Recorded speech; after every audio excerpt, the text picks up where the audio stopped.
check out Cajun Lights, your complete dog hunting outfitter. Tracking equipment, leashes, collars, dog supplies, and much, much more. You can find it all at CajunLights.com. And don't forget their outstanding lineup of lights. You can find it all at CajunLights.com. Elite nutrition products are the hottest thing on the market right now for dog and horse owners. And Houndsman XP is a dealer. You can find all their products on our website at houndsmanxp.com. Over the past 5 years, you've tuned into this podcast, and I don't take it lightly. We have built a mutual trust. And when I recommend a product, it's because I believe in it, I use it, and I'm given my seal of approval for that. I'm putting my name on that. And with Elite Nutrition products, I do trust it. I do use it. I've seen great results with their essential dogs, their pre and probiotics, their tick-borne disease treatment. It's all natural. It's a great alternative to pharmaceuticals when used appropriately. If you expect extreme performance, you need Elite Nutrition. Available from houndsmanxp.com. And when she came across the last corner, the ducks were still there, and they were just like, so ambushed by her. They were trying to fly away, and she just snagged a male mallard just in front of us, out of midair. And I said, "That's it." And everybody said, "We didn't think that would happen like that, And I said, "No, with a Goshawk, it would be a complete different technique, complete different tactic. You would have the direct approach, of course you would have." But, watching her sitting there and thinking about how the hell can I get one of these bloody ducks now? And she knew, catching a duck means we finish the day, because ducks are more difficult to catch than rabbits. And so she's always looking for the more difficult prey. So, with a hare it's the same. I catch one hare a day and then it's finished. And she knows with a rabbit it's okay. We do another one and maybe another one. So she's putting more effort in more difficult things. Hey, how's it going, everyone? Welcome back for another episode of the Falconry Chronicles podcast. And I got a chance to talk to another falconer from yet another different country. Hopefully, as I stated last episode, that trend will continue occasionally here in the coming weeks. But this episode, we are paying a visit to Germany. I got a chance to talk remotely with Claas about flying Harris's hawks in Germany and some of his experiences getting a chance to see hawking from different parts of the world from his perspective as well. And also got a chance to talk to him some about the book that he wrote about flying Harris's hawks, and also how falconry works from his part of Germany, and lots of other great stuff. So I'm sure you'll get something out of this episode. Enjoy, and as always, here we go.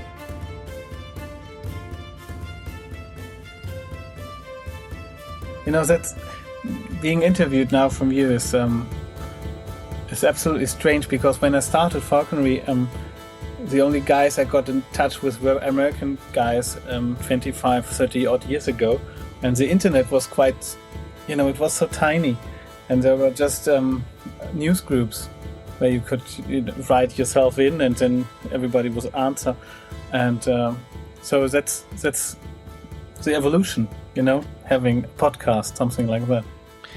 Well, and it's so easy now, especially with I'm fortunate where I just moved to earlier this year.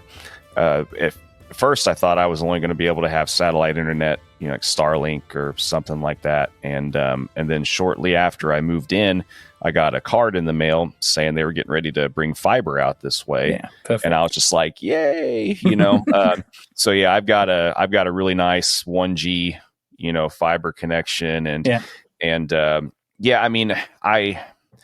me, I can't say it enough. I've said it a million times on the podcast. I still prefer in person.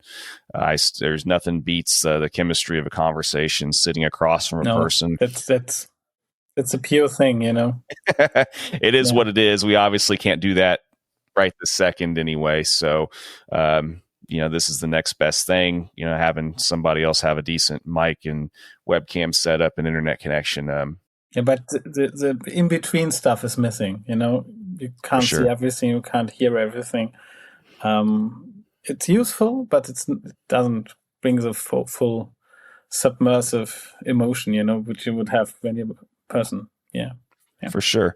Well, and so you said 25, 30 years ago, were you mainly communicating with people, other falconers on message boards like, your NAFX type things and stuff like NAFX that? wasn't there. NAFX wasn't there. It was mainly Yahoo groups, news groups.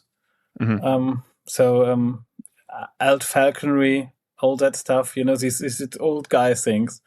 We were communicating, and so many crazy old falconers, now old falconers, and they were old at that time also, were on these boards like Harry McElroy and so many others, So that was quite good to get in touch with them and to speak with them. Yeah, not speak, right, But then we decided to meet them in person. So we just traveled quite a lot to the US.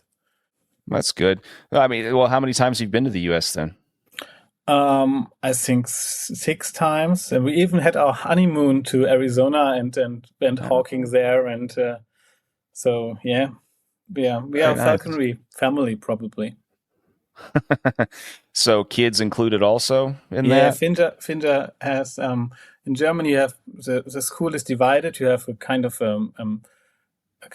elementary school for 4 years, and then they move on to the next school, which, it's like college. It gives you the possibility to study, and the permission if you pass it. And when she left the elementary school, we thought she would like to have a mobile, probably because everybody wanted to have a mobile when she was, I don't know, 10, 11, something like that. And and we said, if you have enough good grades in your how you call it in English, where you have all the grades at the end of the school term. Like the end of the semester. All the pupils are given the grades from the year. Yeah, the finals. The finals. Yeah, if you have enough A's in the finals, you can we grant you a wish. And we thought, okay, it will be a mobile probably, because everybody wanted to have a mobile. And she said, I got enough A's, so I'm granted a wish. And I said, yes. What do you want? I want a micro falcon. So we got an American Kestrel. And she's absolutely lovely. She's adorable. She's in the evening. She's sometimes flying free in the living room, and she's the most loved raptor in our home. She's absolutely stunning. Yeah. So I'm aware of a decent amount of people, a handful, I should say, that are in Germany, Austria. Like that breed as well as do the birds of prey shows and things like that. Are there a lot of people breed? I didn't realize there were people over there in any kind of abundance or anything that were breeding American kestrels and other non-native raptors for you all. Are they kind of easier to come by? Are there enough breeders over there to be able to get birds there like that? are not that many breeders, but with a non-native species, it's easier to fly them in Germany. We are not allowed to hawk them. We can't catch anything with them because sparrows are protected, starlings are protected, and everything else is protected. So our only chance to fly her on game is to take her to other countries in Europe where it's still allowed. So we have to travel a lot for flying her. But they are still breeding them, and you can keep them much easier than a native bird. For example, a merlin is quite difficult to get, and even the permission to keep a merlin is very difficult to get. But an American kestrel is quite easy. We had 10 years ago, we weren't allowed to fly a sparrowhawk, but you could fly Cooper's hawks or sharp-shinned hawks or everything else, but you were not allowed to fly a sparrowhawk. Now it's changed, so we are allowed to fly sparse. Cooper's hawks are quite rare in Europe at the moment. 20 years ago, there were some around, but now they're quite rare. I've talked to, as you know, many people from many different countries, and the breeding markets especially are always kind of like hit and miss as far as what's available, what's not. I haven't really talked to many people though in Europe, especially, like Eastern Europe, that, have dealt with much, breeding and things like that on the podcast. So it's mostly been like UK and, whatever. But I mean, so I can't imagine Cooper's hawks, especially, and your accipiters in general are usually always harder to, breed anyway. But I mean, what other kind of U.S. specific, I mean, other than your obvious, your Harris's hawks and things That's like mine. that. Yeah. I mean, what other, I think red-tailed hawks there's still some breeders of red-tails, but okay. It's difficult, when you know what they're capable of, and if you have some, I've been to California and we flew them from waiting on, out in the thermals, and they're diving down like crazy, and that was like a dirt hawking video, it's absolutely stunning. And you can't do that here in Germany because we don't have the landscape, we don't have the game, you don't have anything. So it's more difficult to fly red tail. The same is with the regales. I think they're the ferruginous hawk in English. Yeah. Okay. Uh-huh. And the ferruginous, there are some breeders of ferruginous hawks, but there were more 20 years ago. And I think more or less the more German falconers stick to the goshawk with different subspecies, of course. Not only the German one, albidus, and Finnish one, and the Russian one, and all that stuff. Probably when it comes to dirt hawking, the Harris hawk, and then I think we have a very strong peregrine falcon community with crow hawking and game hawking, and then we've also got quite strong eagle hawking, eagle flying community, but everything else is quite rare. I gotcha. I always, it goes without saying, I say it all the time. I'm always really intrigued by what other countries have that we don't, and vice versa, and what other countries have that they kind of like that we've had and kind of taken over and adopted, and what works for them. And I know that, I've having been to Germany now a handful of times, I still remember, I make a joke all the time with friends of mine that I talk to that haven't been but are curious about it or whatever. I always joke that the first time I stepped off the plane in Germany, I was just like, man, this is the longest flight to Kentucky that I've ever taken in my life. Yeah, it's similar, isn't it? You ended in Frankfurt, somewhere there then. Yeah, Frankfurt, Munich. I've flown. Yeah, Frankfurt, Munich, and Nuremberg. Yeah. That's the landscape. You're right. Yep. Yeah. And I was just like, I'm literally driving through other parts of Indiana and Kentucky right now. It's like bluegrass state all over again. Yeah. So and I imagine that a lot of our Buteos especially would do well over there. Yeah.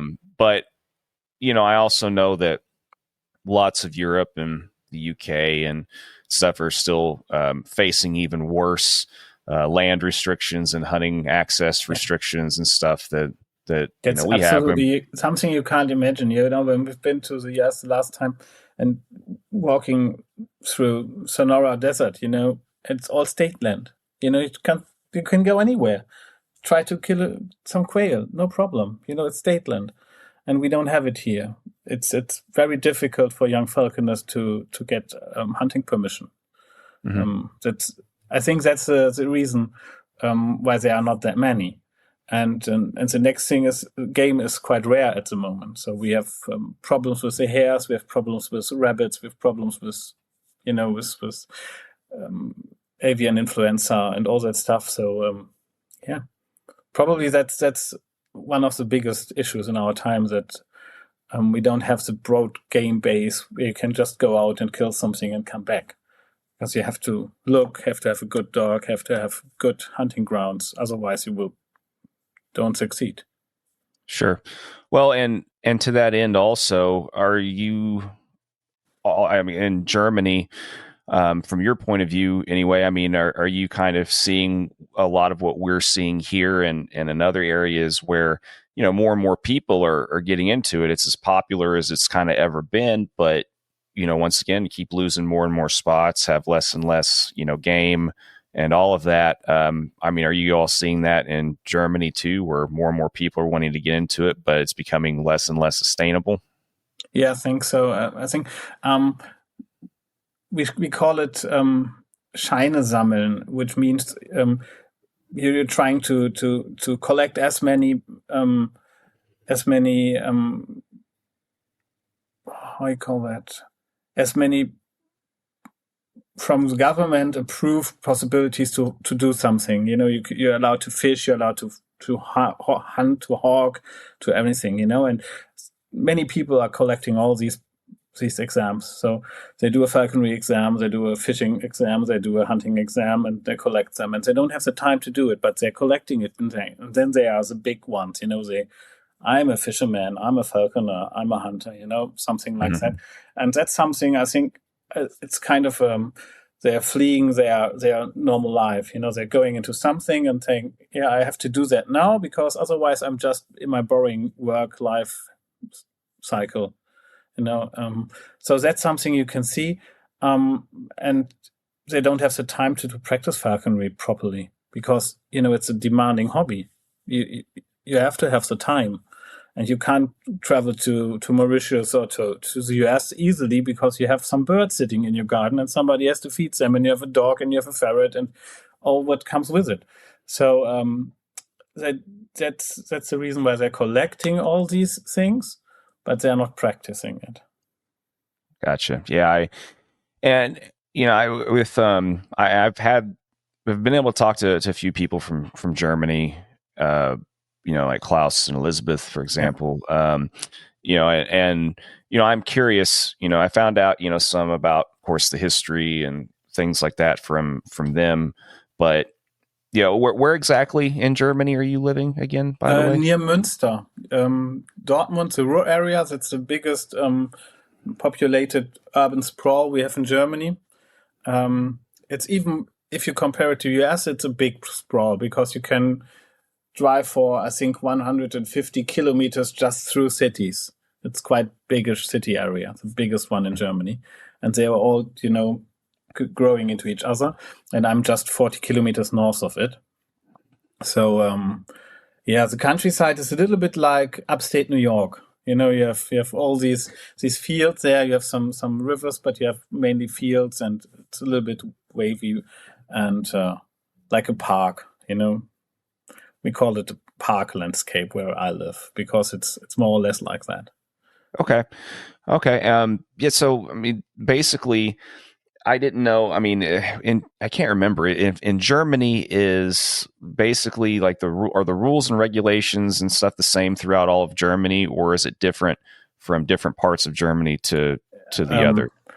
Germany is a federal state, like the US is a federal state, and all the federal states are allowed to have their own hunting laws. So Bavaria, for example, has a different hunting law than North Rhine-Westphalia and Lower Saxony or Berlin or all the other things. But more or less, there's a law above the federal laws, a state law, and that sets the borders for it. So they are similar, but not the same. Yeah. So basically the same from state to state. From here in the U.S. too. Yeah. A lot of similarities, but subtle differences from state to state. Okay.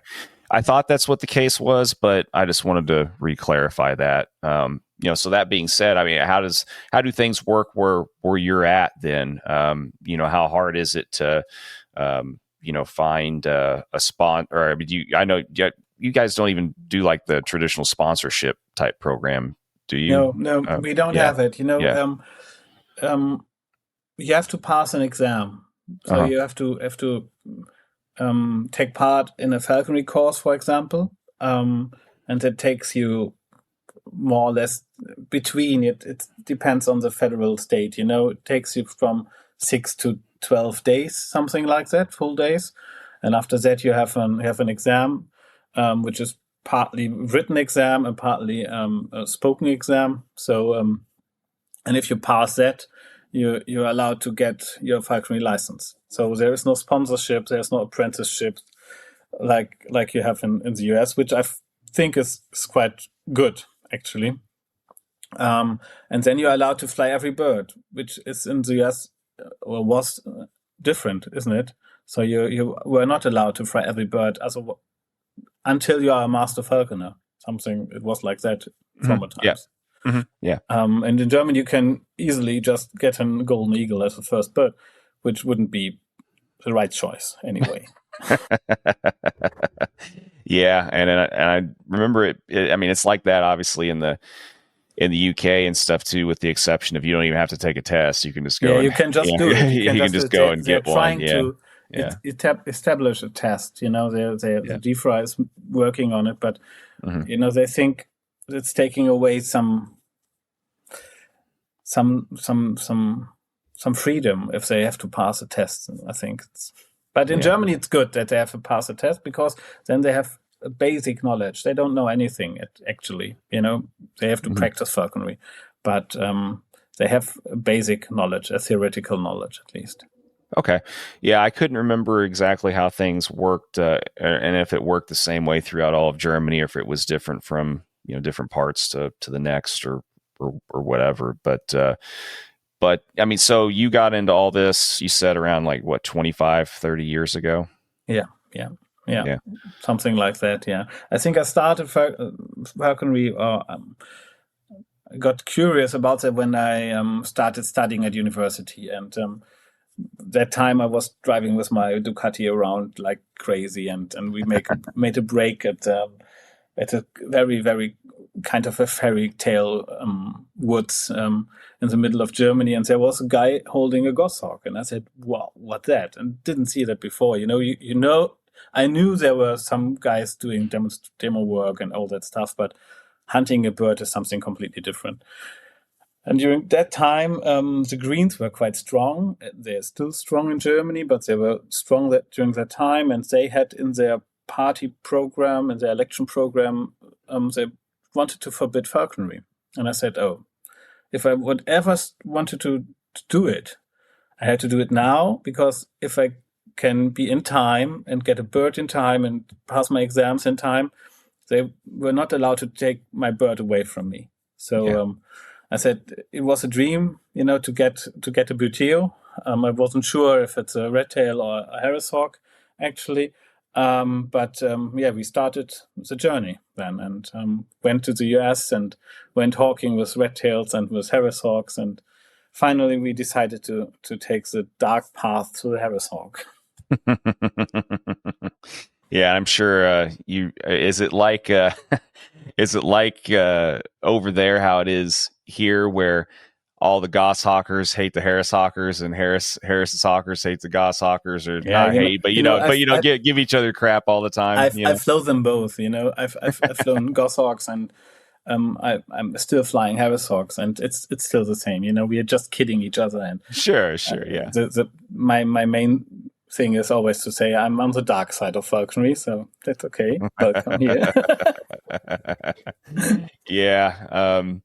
It's a tale as old as time. As soon as both species were being used together at the same time. Yeah, I mean, you're inevitable that you're going to have. Yeah, when I started, it was absolutely difficult, because during that time, 25 years ago, the Harris hawk was quite rarely flown in Germany. Everybody was flying goshawks, and they knew how to fly their goshawks in a German way, not like modern way, but in a German special way. They flew their goshawks quite good. And then I decided to get a bloody Harris hawk. And I got one, and I found a breeder who sold me, and she's absolutely stunning falconer. And she sold me my tiercel, and I got this tiercel, and I said, okay. And I had from Teddy Moritz, there was an article, the most versatile game bird, the Harris hawk tiercel. And I said, Teddy says that must be right. So I said, let's try everything, which was, and I tried everything, and nobody could help me at first hand. And then I discovered that the Golden Eagle guys, they were treating their golden eagle like my Harris had to be treated similar, not like a goshawk. So I went to Bavaria, to Nuremberg, and to the eagle guys there, and they helped me a lot. I learned so much of them, so much from them. It was a good time. There were rabbits in abundance, and I flew my little Tiercel, and I had a hell of a fun there. I was traveling 200 kilometers, 300 kilometers a day just to get hawking with them. But it was lovely. It was, one of the best times we had hawking. Gotcha. Well, and so you never got a chance to meet her in person then, huh? No. Yeah. She's a treasure. So. Yeah, I have to. I promised my daughter that we will visit the US sometime soon. So we will make a road trip probably and say hello. I just wanted to see Harry one last time, but I missed it. So I don't want to miss any other thing. Yeah. And I was fortunate enough to be able to meet Harry and do that recording and stuff with him, within a year or so before he passed as well. So yeah, we're none of us are getting any younger. No, absolutely not. And when I was working on the second edition of my book, I was writing with him quite a lot, and he sent me some pictures to use and all that stuff. And he was so kind. We even had part of our honeymoon at Harry's home, so we invited for dinner and all that stuff there, and it was great. Yeah, both Beth and him, they're pure originals. Yeah, for sure. Well, and it's so nice to get a chance to, even someone all the way across the world, just conversations like this always remind you that we have such a small community. It's stunning. It's absolutely stunning. When I first went to New York, I got in touch with a guy, which I call now a very good friend of us, Peter Davis, and he was working for the archive and had a crazy home with an Andrew Ellis painting and all that stuff. And I was fully awe-inspired, sitting in his library and saying, "Oh, I want to have that book too, and that book, and that book, and that book," and and he knew everybody, and he even like Ken Carney and all the other guys, and that was crazy just to have like an avalanche. You just starting somewhere, and then it's moving on and on and on and on, and more and more and more guys, and that's great. Yeah, for sure. Well, and kind of looping back a little bit, going back to you originally getting into all of this, how hard was it 25, 30 years ago to get into falconry, especially where you were at? I imagine that you all had the same, issues, with communication and everything being harder and finding people that you could possibly learn from. And even though you all don't require that over there, like an official apprenticeship and all that, I'm sure it was helpful trying to reach out to other people early on too, to try and learn things from it. Who were you able to learn things from, or how were you able to learn things whenever you were first getting into this? I think a very big help were the German falconry clubs. So we have the DFO where Elizabeth is, and it's also my club. But I'm also a member of the other of the ODF, and both clubs during that time were really helpful because they have kind of an apprentice program, like a sponsorship. So if you pass your exam and you're allowed to fly a bird, they ask you before that just to go with somebody and help him and learn because it's kind of a profession. You have to learn the things. You can't read it. You have to do it, and somebody has to correct you. And they did it. And the biggest obstacle was that as a student you don't have money, and when you don't have money, you couldn't afford to lease a hunting ground. So you were all more or less dependent on the guys who had the hunting rights on the ground. So you had to, go there and ask politely for permission to kill a rabbit or a duck or a pheasant or something like that. And because they pay for it and game was quite rare, was always rare, then don't give it away easily. They don't tell you, just go there, just do everything because I pay for it. You can do everything what you want. And that was difficult at the beginning. But then, it worked. If you are not an asshole, somebody will help you.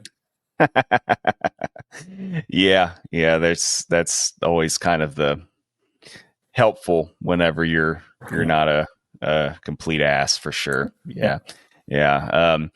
There's definitely ethics and considerations that everybody's kind of looking at and judging, for sure, when we're getting into all this and stuff too. So pretty sure that's the same world over. But I mean, I'm glad that you were able to, get connected through and you're absolutely right though. Having clubs and things like that's a great way to make, friends, connections, and all that kind of stuff. Yeah. And if you're right. As long as you're willing to do the things and not be a complete jerk about stuff, I'm glad to hear that it's the same pretty much everywhere. It's the same. It's absolutely the same. Yeah. Yeah. So, I mean, have you pretty much lived around that same area then? Or are you going to continue to live around that same area for the rest of your life, you think? Or yeah, I think we bought a house here and we are now more or less settled down at the moment. But we stuck to this northern part of Germany. But if we are talking about our falconry, I think a big aspect of our falconry was Scotland, because we went to Scotland for more than 20 years, and then we've been there for, let's say, 3 to 5 weeks at least each hawking season. So that's our second home, if you would like to know that. It's okay. It's where we caught the first mountain hare, where we caught the first, all this stuff. And we were so happy that we got to know some people there who allowed us to hunt on their grounds, and we got to know the English guys, and that was absolutely stunning, that period. Yeah. Well, and how did you initially make that connection then? I mean, I think that was also crazy. It's always in the beginning of the internet. We're talking now. When I first visited Peter Devers, he said to me, Claas, I found a new search engine for the internet. It's called Google. It's quite smallish, but it's better than your German Metager, which I said was a good search engine. And so he just showed me one of the first Google websites, and I said, oh, it's working. That's good. Let's try that. And via the internet, I got in touch with some guys in the UK. But again, there were some guys from Bavaria who were traveling to Scotland for grouse hawking. And because I was not, I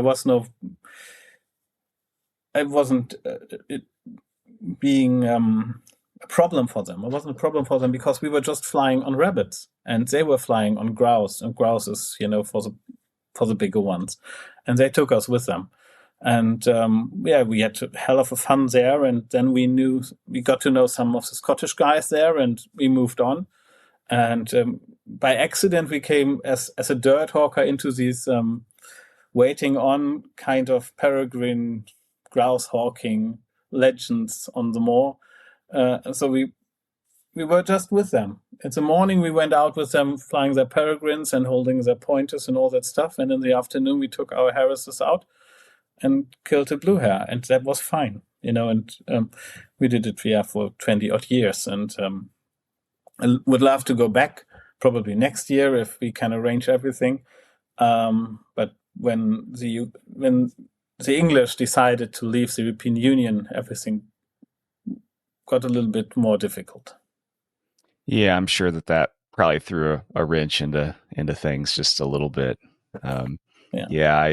And also, Scotland's had issues with, their mountain hare, hunting and all that kind of stuff too. And I mean, I know that whenever I went over to the UK a few years ago to do that series for them, that was the hot button topic at that time, was they were trying to do away with mountain hare take, and which basically was essentially leaving a lot of people with golden eagles high and dry. They weren't able to. Absolutely nonsense. You're allowed to shoot them, but you're not allowed to take them with falconry. Yeah. It's not a legal take possibility. It's just. Yeah, makes no sense. They're working on it at the moment. Roxanne and Barry at least, he's the guy who started the petition for mountain hare hawking or falconry, and they're working on it at the moment. More than fingers crossed that they probably have an impact on the legislation.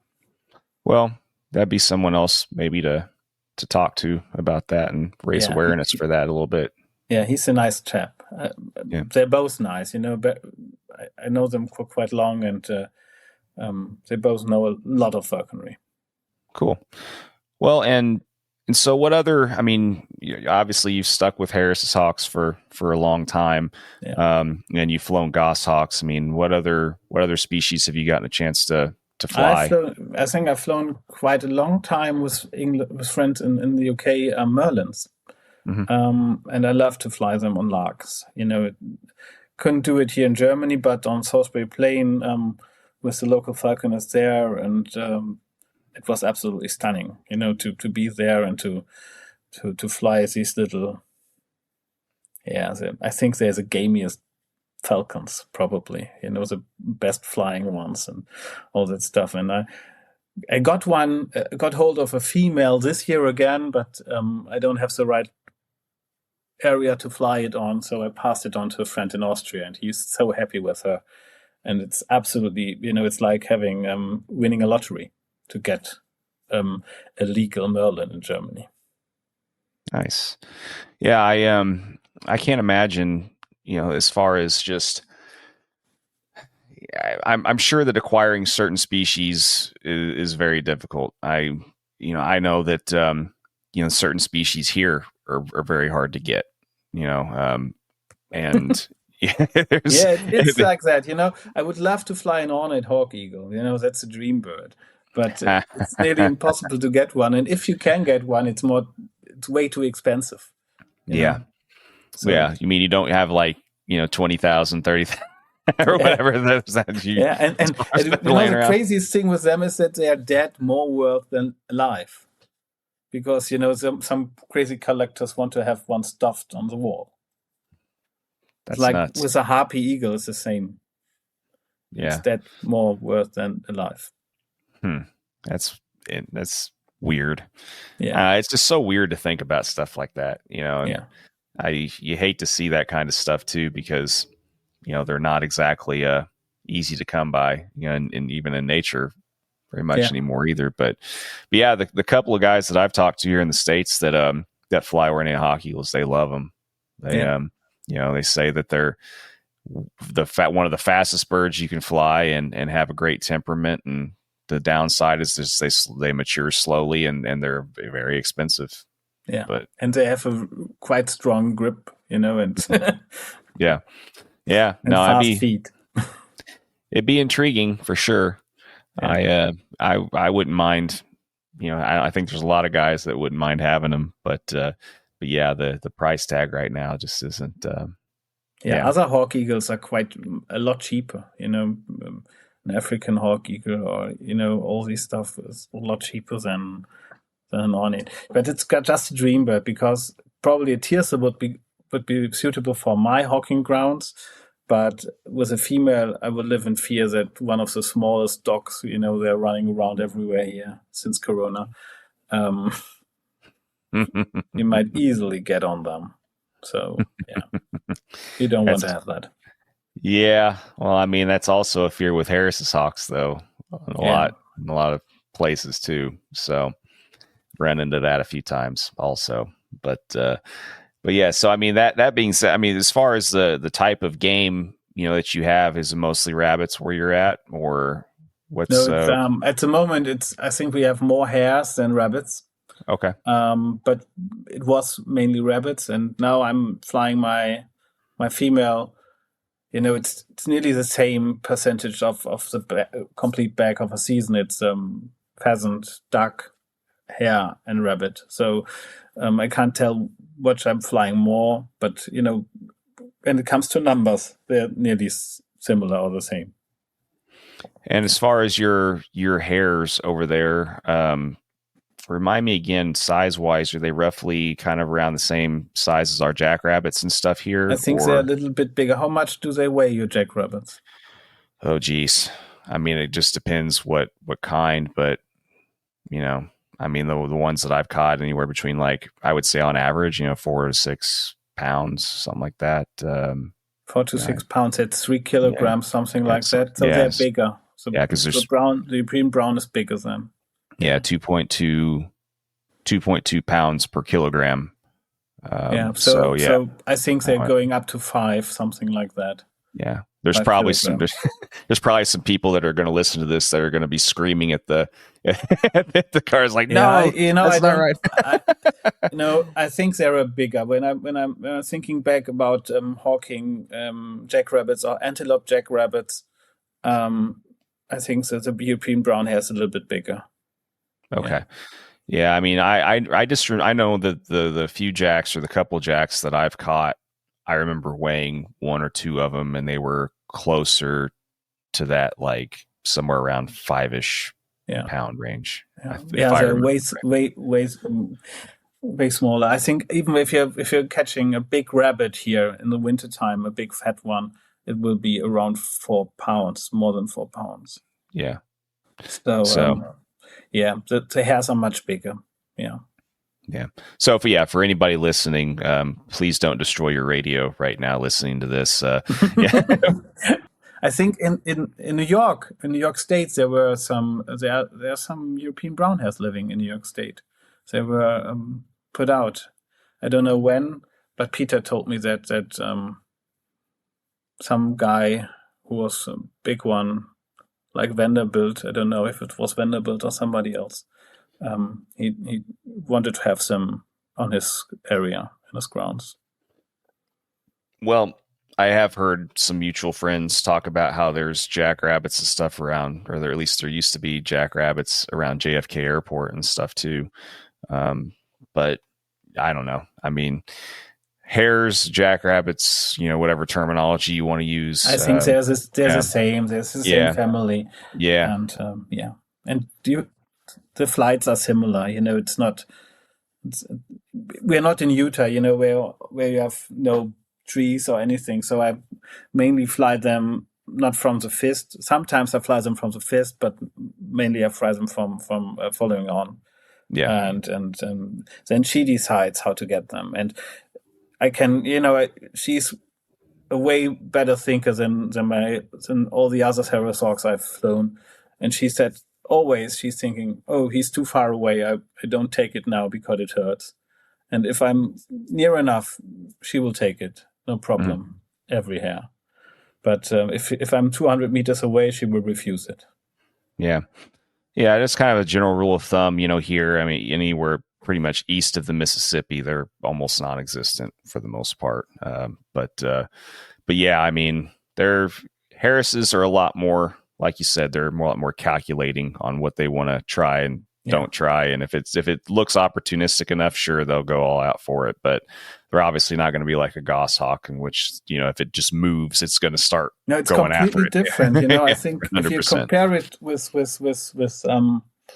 other tools, I think the goshawk is more or less a pursuit hunter. It's just like if you have a pursuit rocket, it's just flying and following the trail and being faster and shooting it down. And the Harris Hawk is the interceptor. He's not that fast, but he's more brainy. Mm-hmm. Sure.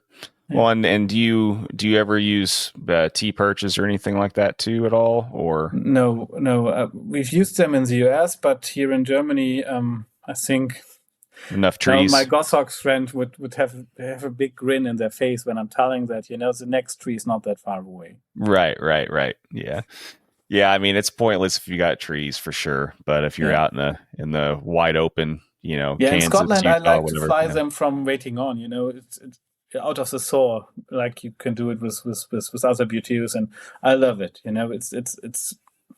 I know why the peregrine guys are doing it, because it's probably the same feeling. With the dog is on point, there is a hare in the heather, and he's just coming down in a stoop, and they're not that fast. The fastest stoop with the Marshall recorded was 134 kilometers per hour with the Harris Hawk. That's not, it's not a peregrine speed, but it's absolutely stunning to have. Yeah, I mean, anytime you see a bird just fold up and dive, it's pretty cool. It's pretty cool. Well, and was there any different way that you went about? I mean, I'm sure probably you were using some of the same methods or whatever, but what were some of the methods that you were using then to train your Harrises to do that, to wait on above and all that? I mean, were you doing anything different? Because obviously in a lot of ways you can't really train a Harris the same way you can a red tail, past a certain point. So I didn't know if you were doing anything different, to prep your birds for being able to do that in a different area. I think with the Harris, what I learned during the last years is that the mindset of the Harris hawk is the most important part for the bird. It's not the physical, Of course, it's a physical thing because it's connected to the mindset. But if a Harris hawk is thinking it can achieve something, it will work quite hard to do it.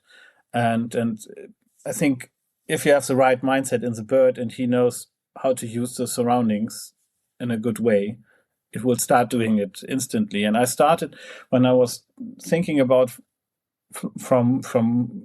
about flying from the soar. I started with slope soaring in some Yorkshire moors, and there was a very steep uphill wind, and she was just 10 meters above me, standing there like a red tail in a breeze. And I said, "Oh, let's try that." And then I went further down, and she held her height and followed me. And then, I had her 80 meters above me, and I said, "Oh, that's the right thing. So now I have to surf a rabbit, a pheasant, or a hare or something." And by accident, I surfed a rabbit, and she caught it, and she said, "Oh, when there are no trees, we should try that again." And then in Scotland, she did it every time when we went onto the hill. And the biggest problem were golden eagles. They were there everywhere. And sometimes she was just folding her wings and stooping downwards, and there was nothing. And she was just standing next to me on the heather, looking above into the sky. And I said, "There's just the sun. I can't see anything." And then all of a sudden, this flying carpet appears over the mountain ridge. And you say, "Oh, thanks a lot." And sometimes you're so happy. She flew down a female pheasant, a hen pheasant, and onto the other side of a very big whitewater river. It was really wild one, a salmon river. And she was, she crossed it, and I wasn't able to cross it also. And then the golden eagle appeared and followed her, and I knew she had the pheasant. And when the golden eagle came back to the mountain, and my telemetry was still there, I said, "Okay, probably she survived." And she survived. She dragged the fezzy underneath some blackberry bushes, and the eagle didn't want to get in. Yeah, you got lucky then. Yeah. And I crossed the river then, wading through it with a friend. And when the landlord heard of it, he said I was crazy. Could easily have died when I slipped on this bloody slippery rocks in the middle of a whitewater river. Yeah. I'm sure that you probably wouldn't have been able to outswim the current of that river. Not at all. I'm fat. I'm a fat guy. Probably I was, floating above that. Well, you would have. Yeah, I was going to say eventually you would have floated to the top. Maybe. Yeah, maybe. You would have been bloated by then. And dead. But yeah. Well, I mean, I'm glad that worked out. As we all know, golden eagles love to kill falconers' birds. Yeah. So that's good that didn't happen for you, obviously. But and so have you gotten a chance, other than the U.S. and Scotland, what other countries have you had a chance to see falconry in, or even practice falconry in, if any? I think more or less a lot of European countries. From Italy, Spain, France, then of course the direct German neighbors like Belgium and the Netherlands, and I think even Denmark, because it's allowed again in Denmark. I've been to the Arabs quite sometimes because I was involved in the cultural heritage thing. So I went there. I went to Turkey and flew spa there with a friend. That was nice, absolutely nice. Very back to the roots, catching a shrike and first catching an insect, catching a shrike, catching a spar, catching quails. That was stunning to do. Never been in Asia, so I don't know what they're doing there. And I wasn't allowed to go to Africa because there was some I don't know how you call it in English. There was some trouble in Africa during that time when the IF meet was there. So civil unrest. My wife asked me to stay at home. And I was probably the US and Mexico. And my brother was for some time in Brazil, so but not really active in falconry. Well, and so I like to ask people that have been to all these different countries and gotten to see falconry in all these different countries and even practice some. I mean, what country has been your overall favorite overall to see and practice falconry in? When you ask that, it's more or less quite easy for me because it's not just falconry. I love to see Harris hawks interacting in the wild. Mm-hmm. These social birds, they're living in a different world. And that's absolutely stunning. Last time when we've been to Arizona, we've been out with Jim Dawson, who wrote his master's thesis about Harris hawks, and went out with him, and there was a female with a broken leg, and she was living with her pack. And he said, it might be interesting to visit her again during your stay. And as we said, let's do that and have a look. And it healed. Somebody must have brought something to eat to her, because otherwise she would have died. So we really love to see them flying. If I could, just have a second home away from Scotland, it would be Arizona probably. Yeah. I'm kind of eyeing northern Arizona in particular is kind of where I think I might want to end up eventually. Yeah, that's it doesn't matter if I'm flying a Harris hawk there. I would probably try an Aplamado on quail. Probably try a spar on quail, because it would be lovely to fly European spar there on quail. But anyway, it's I love this vast open country. It's crazy, and that would be good. Northern Arizona, border to California, somewhere there. That's nice. Well, sounds like we kind of have a similar mindset then, in a lot of ways. Yeah. So if you're settling there, I'll visit you. No problem. Well, you would have an open invite. I'd be happy to have you if I ever end up out there. But well, and before we kind of start wrapping things up a little bit, I know we've been kind of all over the place, jumping around, but that's just kind of how conversations work sometimes. But I am curious, though. You've written a book on Harris's, correct? Yeah. Yeah, the first German book on Harris hawks. Yeah. And what inspired you to take on that headache? I'm into falconry courses from, to educate the new generations of falconers for quite a long time. So I think for nearly 20 years now. And you are asked always the same questions, and they still keep phoning you with problems, with frostbite on the Harris hawk legs or on the wings, and with other problems. And I started working on it, I don't know, quite long ago, but I didn't finish it, and there were just chapters, and then Peter Devers told me, Claas, you have to finish it someday. You don't have to just work on it, you have to finish it. And then I just worked on it a little bit more, and after 7 years working on this bloody book, it was published, and now it's on the second edition, and I'm currently working on the English translation. Still looking for natives to correct my bloody German English. But I hope to finish it in a year or two, something like that. Yeah. Well, if you need any help with any kind of proofreading or anything, obviously I wouldn't be able to help with the with the German part, but I mean, after you get the translation done, if you want anybody I have a rough translation at the moment, and Peter Devers is working on it, and I have to email him back. I was quite busy at work the last weeks, but I have to email him back. So he offered me some help, and Matthew Molenix offered me some help too, and he asked the Coulsons if they would like to proofread it too. And the avalanche is already rolling down the hill, and I can't keep it from being translated probably. But for the US market, it's different because we are not allowed to have baggies. We are not allowed to have wild-taken Harris Hawks. Probably could get a wild-taken one from somewhere in Europe, but they're not really native, Right. Yeah. But anyway, I just worked on it because I think it was during that time, and still it's an underrated hawk in falconry purposes.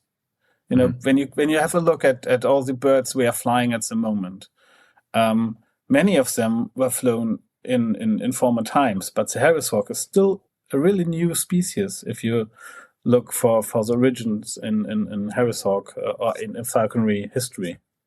So let's say from the 1960s till today. Sure. It's not that long. No, not really. And I mean, everybody thinks that, I think things have gone on a lot longer than what they have, or a lot older than what they are. I mean, even people in our country here in the US, I mean, forget that our country is only almost 250 years old. Yeah. I mean, relatively speaking, especially for all the European countries and all the history that's accumulated over the millennia, over there. I mean, I think you have some history, but it was more or less destroyed. If you see in all the ancient populations of Native Americans, they. Yeah. I mean, there's just, as far as just what's been established and everything, I mean, 250 years though is nothing compared to a lot of the rest of the world. So yeah, I mean, at any rate, it's kind of hard to wrap your head around sometimes, but, anyway, just throwing it out for you, if you ever need another set of eyes or something for that. I will happily mail you. Yeah. It's sometimes it's difficult. My school English is not bad, and we are used to speak English quite a lot. So, more British English than American English, but, anyway, it's still a foreign language for us. No, we are not native speakers. So, there's still some words missing, like you've seen. Yeah.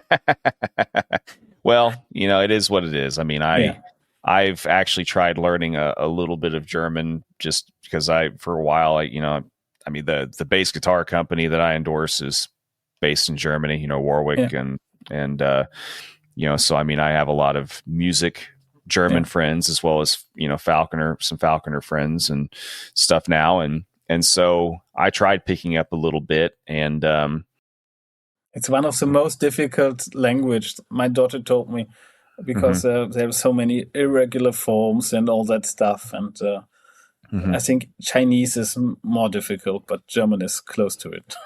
Yeah, a lot of the Asian languages, Japanese, Chinese, very difficult. But what cracked me up is, I mean, the last time I was at Warwick, some of my friends there were just like, there's a lot of Germans can't even understand other Germans because of the slang and the we have quite strange dialects. You're right. We have some quite strange dialects. Yeah, and that's crazy. We are living near to the Dutch border, and my daughter is more or less now going into road racing with her motorbike. She's 13, but she loves it, and she's able to understand the Dutch guys quite easily because it's so similar to what we speak here as a local slang language. So and if you take that slang language to Bavaria, nobody understands you. Right? Nobody. Yeah. What bird is sitting behind you? Is it a kestrel? Oh, those are my burrowing owls. Those are my burrowing owls. A burrowing owl. Yeah, those are my burrowing owls back behind me. Oh, so nice. Yeah. My wife, she really loves pygmy owls, and she wanted to have a pair of them, but when we were still studying, we worked at a local zoo, and the female ate the male 3 times. So she said, "No, I don't want to have a pair now." Yeah, well, you'll have that sometimes. Deal with these birds long enough, and strange things are going to happen. I've ran into that kind of stuff before too, and it's just it sucks. It just takes all the wind out of your sails, so to speak. But they are free lofted in your room now.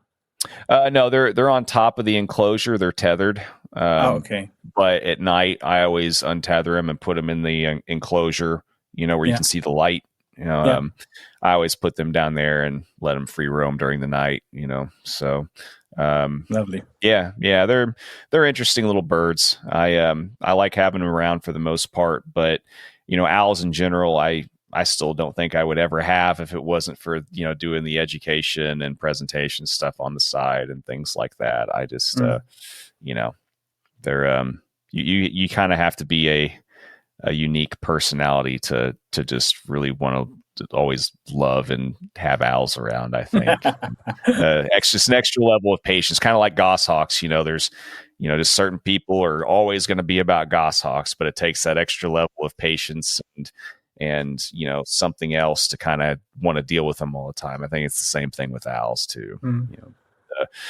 But yeah, so well, and so it looks like you've got some cool stuff going on then with these other editions of your book and everything, and that'd be cool to see come to fruition for you and be able to put that out. And before we wrap that up though, or before we wrap up with everything else though, I do want to do like I always do and get at least one of your favorite hunting stories from you and end with a piece of advice, and then I can let you go to bed or whatever you're going to do the rest of the night. So yeah, it's 10 o'clock in the evening at the moment, so it's not that late, but it's a little bit late.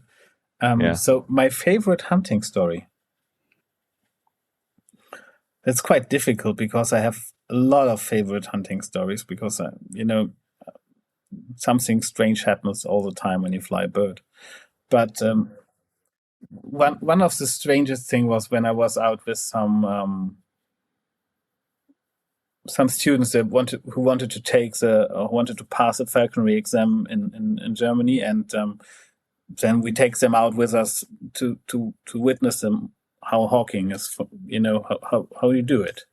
And I took them out with me and had my female Harris hawk with me, and she was 6 years old at that time, and my Hungarian white vizsla, and we were working through the outskirts of the city. It's a kind of a green grassland with a small stream running through it.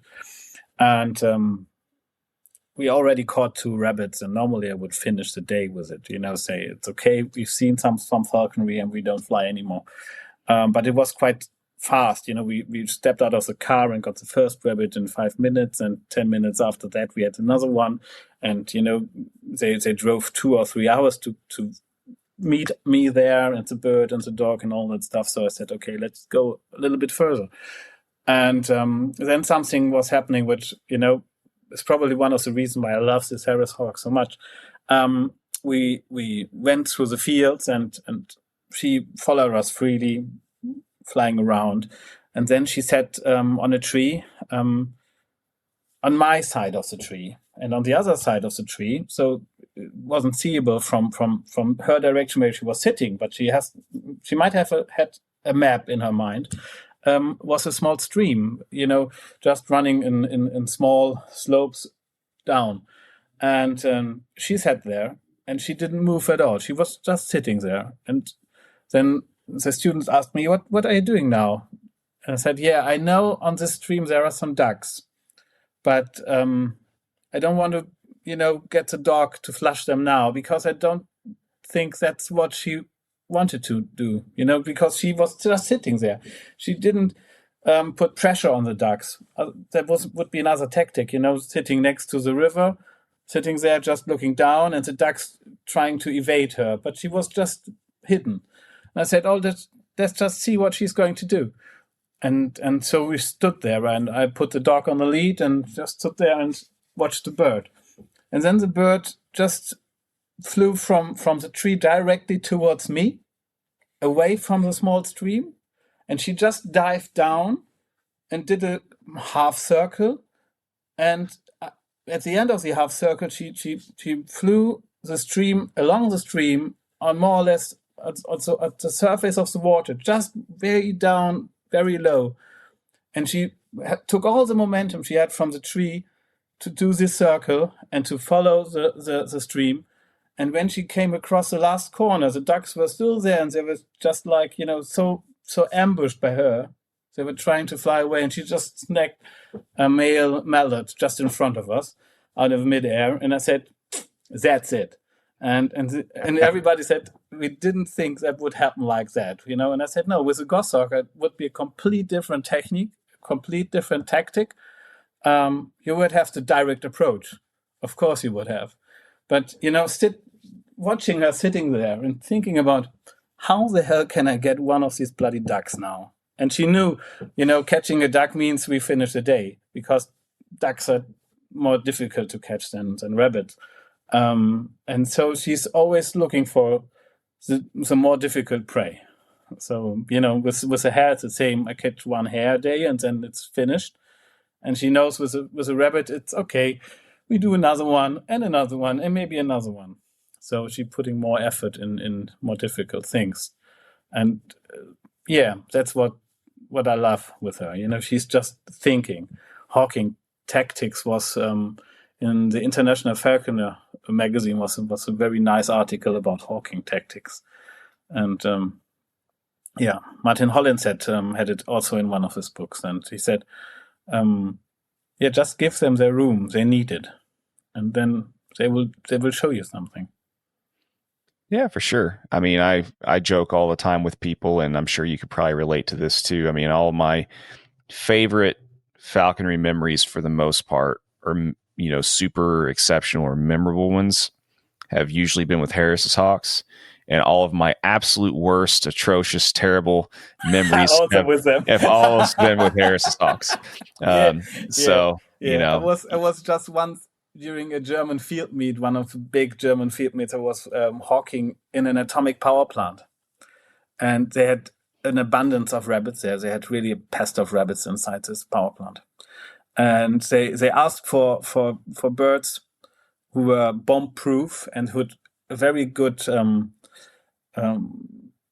you call that? They would come back to the fist, a very good recall. Yeah. Mm-hmm. And I said, okay, I will do it with my Tiercel, no problem. He has it. What I just didn't think about was that at that time, he hated sparrowhawks. If he was able to fly after a sparrowhawk or try to catch it, he would leave me instantly. Otherwise, he would just stay there. And we caught some rabbits, and then I flushed a spar.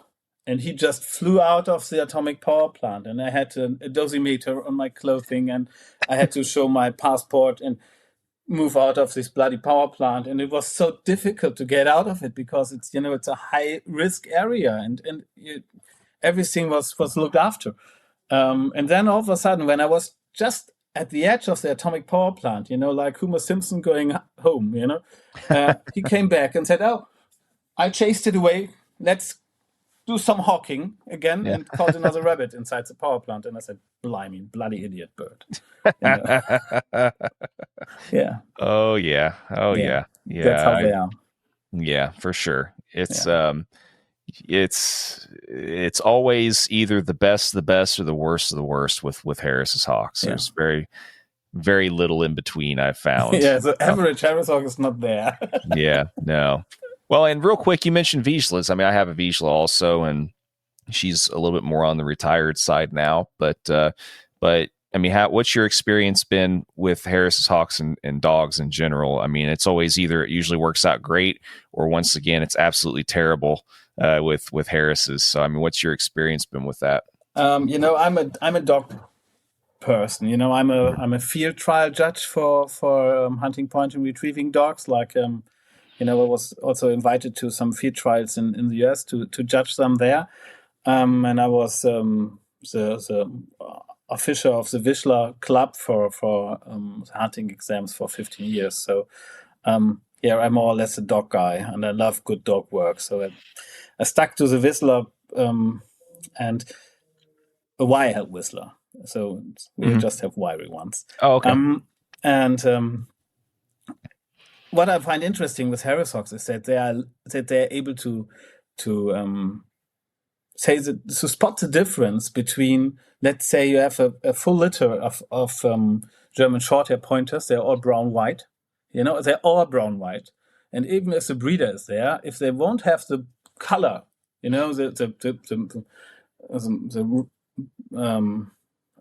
I say a red color, a blue color, around their neck.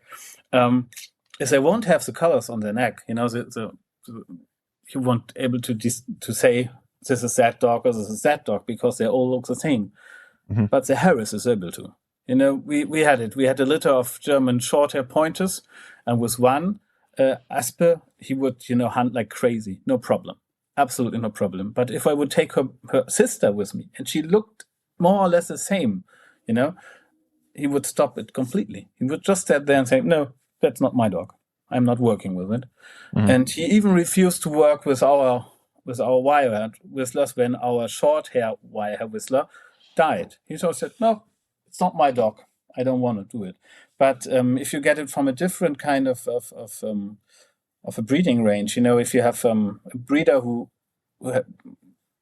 is keeping an eye on it and telling you, they've seen different dogs when they grew up and all that stuff, that's not a problem. That's with my bird, it's now she's working with every other dog. That's not a real problem, except English Springer Spaniel, a brown and white one. She doesn't like him, but it's just because he bombed her of her hair. So since that, she doesn't like him anymore. And with every other, she's absolutely fine. But I think it's in the line. Toby Bretcher once said, line breeding Harris-Hawks is a possibility, and we should think about that. And the cool thing nowadays say, they did it, and they know what they're doing with it. Here in Germany, it was more or less they put some birds together and just get some offspring, but they didn't put the right birds together. And my bird now, which I'm flying at the moment, is originates in a very old English Harris-Hawk line, where some guys, they were breeding gerfalcons and other aviaries for big money, and they were still breeding that line for their own fun, And if you are able to take, let's say, 50,000 pounds out of a gerfalcon aviary each year, and you put the Harris-Hawks next to them, and you get 150 per bird, It must have been something special with them, and they are special. She's different. She's absolutely different, and I love flying her. Yeah, I have a friend in France who is always kidding me with Harris-Hawks are slower. Harris-Hawks are, he's flying a Goshawk, and for quite some time I was able to compete with him with a Goshawk, and with they're not slower. Everybody's telling you they're slower, but in a direct pursuit, she's also capable of doing 89 kilometers per hour, something like that. Now the Goss has surpassed us. He's now 94 or something like that, and she doesn't want to do it. So everything's good with that. But as every other normal Goss, they're not faster, and that's quite interesting that you can show it now with the GPS and all that stuff. Yeah. Mm-hmm. Well, and Harris's, they learn that they don't have to be. They're because they're smarter. They're more. No, they're just as fast as they need to be. Right. Not as fast as they can be. Right. Yeah. That's it. Yeah. Yeah, for sure. Yeah. Okay. Well, that's good to know. I so far, the personal kind of poll that I've taken, it's just the consensus has been pretty similar. I mean, I've flown several Harrises now. The only type of Harris that I haven't flown yet is a Passage. I would like to get. And did you fly a South American one? No, I've not flown a Peruvian either. No, and to be honest, I'm not really that interested in them. To be honest, they're the size difference, them being a little bit smaller and stuff. Also, I think they're a complete different bird. They're more accipiter-like from what I've heard. Yeah, like a mixture, like Harris Goshawk hybrid. I've seen Harris Goshawk hybrids in Spain, and I think they are a little bit bigger than the Peruvians, but more or less they look really similar. Yeah. Well, yeah. Well, I mean, that's good to know, though, that you have similar dog experience or whatever, as far as just kind of the quirks and things like that. But yeah, well, I guess now would be a good time to go ahead and get that piece of advice from you, and we can probably go ahead and end this, so you can get on with the rest of your night, go to bed, whatever it is you're going to do. But I think the best advice is, although Harris hawks are amazingly cheap, don't fly them without telemetry. Fly them with telemetry, please. Don't lose them. In the US, it's not a problem if you're living in a country or a countryside where they're native, so that's not a problem anymore. But here in Europe, you don't want to risk creating wild Harris hawks. So fly them with telemetry. Fair enough. Yeah, I mean, I've run into some issues with that also. And then, it is possible to lose them, for sure, especially if you're flying a secondhand bird that, is good at fooling you and it takes the chance, it's just waiting. It's just waiting and saying, thank you. And you don't want to risk, in Europe, they could breed hazards, a common buzzard cross Harris hawk, and you don't want to have that. You probably don't want to have red-tails cross Harris hawk somewhere where they're not native, So I think that's one of the biggest risks we have in falconry, that they're going to take the non-native species from us. And then we would just be like the Dutch guys. They're just allowed to fly goshawks, peregrines, and maybe a golden eagle. Yeah, but nothing else. In falconry, you can fly them free for fooling around, but you're not allowed to hunt with them. So we don't want to have that. Yeah, you're right. Yeah, I get you. I'm not disagreeing one bit, but yeah, this has been a fun conversation, though. I'm glad we got a chance to do it, and like I said, we skipped around a whole bunch and everything. I mean, hopefully we'll get a chance to do it in person one sometime, and I'm hoping to anyway. Yeah. My hope is to be able to hopefully even make it out there next year for the the large, DFO field meet. Every come 2 over. The last DFO field meet, I was in charge for all the hunting and all that stuff, so you missed that. But the next one will be also awesome. I would love to show my daughter the NAFA field meet. I was in touch with some guys from NAFA because I like the new logo quite a lot. I said I need to have a car sticker. I need to have one. And I probably would like to have one of your T-shirts also and all that stuff, but I can't come there because I have to work. And being stately employed means that the state is allowed to decide when you're allowed to take your holidays. So is what it is. Yeah, it is what it is. Yeah. Like I said, I fully intended to attend NAFA again this year, and with all of my life circumstances that's happened this year, I had to finally make a decision just to say I can't do it. Everything has its time, So there will be another time, probably. Sure. With different guys and different girls and different birds in a different countryside, but the main topic will be falconry, so everything's fine. Yeah, for sure. Well, thanks again so much for doing this and for agreeing to stay up late and kind of accommodate. I know the 7-hour time difference is not convenient by any stretch, but no problem. I enjoyed it, and I think going back into the language and speaking makes it a lot more fluent. So probably we should have talked 2 hours earlier, so many mistakes could be avoided. It's all good. I mean, I think you did great. Your English is pretty good. So for whatever that's worth anyway, coming from me, which, anyway, not that my opinion matters a whole lot, but at any rate, thanks again. And go ahead and hang out for a minute so these files can finish uploading and stuff. But I'm going to go ahead and end the recording and let you get on with your night here shortly. So thanks a lot. Thank you.